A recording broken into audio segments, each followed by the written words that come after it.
হঠাৎ কি মনে হচ্ছে জীবনে সব কিছু আছে, তবুও যেন কিছুই নেই। পরিবার আছে, কাজ আছে, দায়িত্ব আছে, তবুও মনটা যেন প্রতিদিন একটু একটু করে ভেঙে যাচ্ছে। কাউকে কিছু বলা যায় না, কারণ বাইরে থেকে সবকিছু ঠিকঠাকই দেখায়, কিন্তু ভিতরে ভিতরে একটা অদ্ভুত শূন্যতা কাজ করে। যদি এমনটা আপনার সাথে হয়, তাহলে এটা শুধু সাধারণ মন খারাপ নয়, এটা হতে পারে মিডলাইফ ডিপ্রেশন। মানুষের জীবনের এমন একটা সময় আসে যখন বয়স বাড়ে, দায়িত্ব বাড়ে, কিন্তু আনন্দ কমে যায়।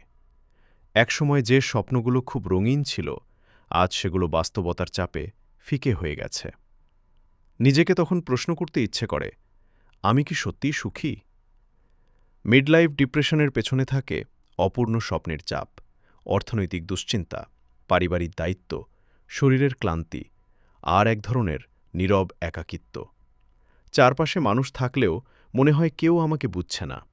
সবাইকে সামলাতে সামলাতে একসময় মানুষ নিজেকেই হারিয়ে ফেলে।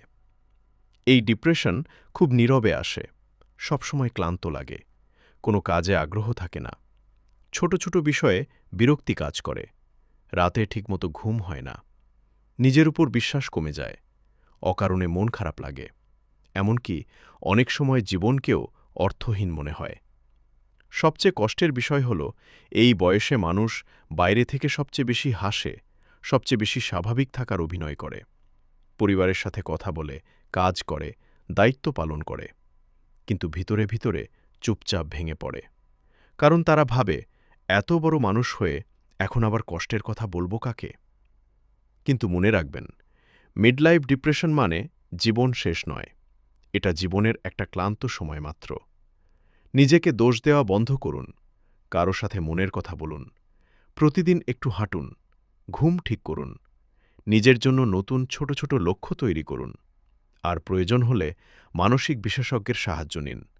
কারণ আপনি শুধু দায়িত্ব পালন করার জন্য জন্মাননি, আপনি ভালো থাকার জন্যও জন্মেছেন। মিডলাইফ ডিপ্রেশনের কারণ, লক্ষণ এবং বিস্তারিত করণীয় সম্পর্কে সম্পূর্ণ আর্টিকেলটি পড়ে দেখতে পারেন। ভিডিও ডিসক্রিপশনে আর্টিকেল লিঙ্ক